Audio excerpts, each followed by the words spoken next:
زمن جميل كان فيه سمونا، كانت به أمجادنا تتوالى، كانت عزائم أمتي خفاقة، والله أكبر في السماء تتعالى.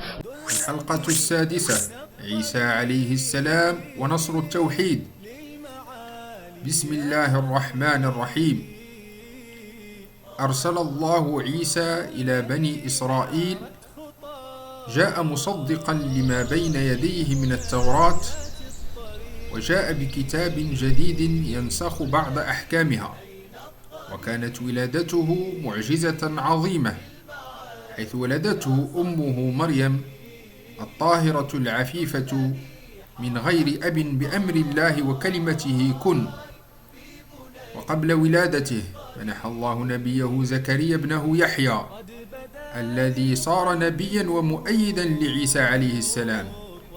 نشأت مريم في الطهارة في بيت المقدس تحت كفالة زكريا، ورأى فيها من الآيات العجيبة ما زاد في إيمانه.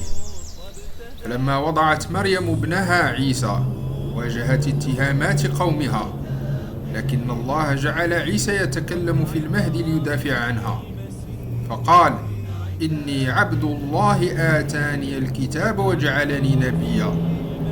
فكان ذلك أول معجزاته. نشأ عيسى وبدأ دعوته إلى عبادة الله وحده، فأنكر عليهم غلوهم في الدين وصحح ما أفسدوه من شريعة موسى.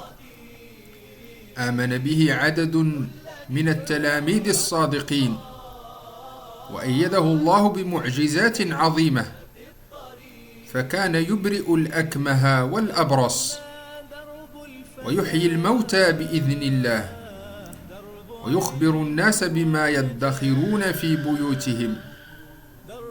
ومن معجزاته العظيمة أنه عندما طلب منه الحواريون إنزال مائدة من السماء لتكون لهم عيدا، دعا الله فاستجاب له، فكانت المائدة اختبارا لهم وآية من آيات الله العظيمة. كان عيسى عبدا لله وليس ابنه، الله منزه عن أن يكون له ولد أو صاحبة. إن مثل عيسى عند الله كمثل آدم، خلقه من تراب ثم قال له كن فيكون.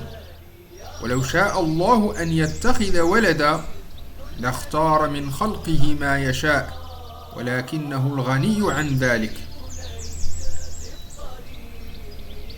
بشر عيسى بقدوم نبي بعده اسمه أحمد، أي محمد صلى الله عليه وسلم، وكانت رسالته تمهيدا للوحي الخاتم وإعادة الناس إلى التوحيد الخالص.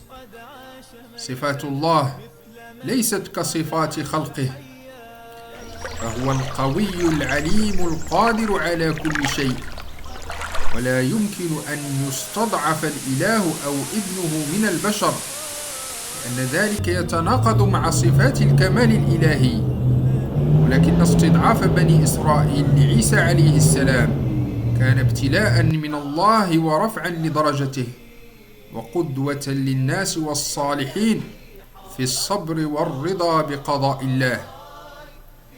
ولكن بني إسرائيل كذبوه عنادا وسعوا لقتله، فأبلغوا عنه الرومان وتآمروا على صلبه، لكن الله أنجاه، لم يقتل ولم يصلب، بل رفعه الله إليه وألقى شبهه على رجل آخر، فقتلوا من لم يكن عيسى. وبعد رفعه اختلف الناس فيه، فادعى بعضهم أنه قتل وصلب، وآخرون قالوا إنه ابن الله، بل عبدوه من دون الله. لكن الحقيقة أنه لم يقتل ولم يصلب، بل رفعه الله إليه، وسيعود في آخر الزمان. الحلقة القادمة: بعثة النبي محمد صلى الله عليه وسلم ونور الهداية.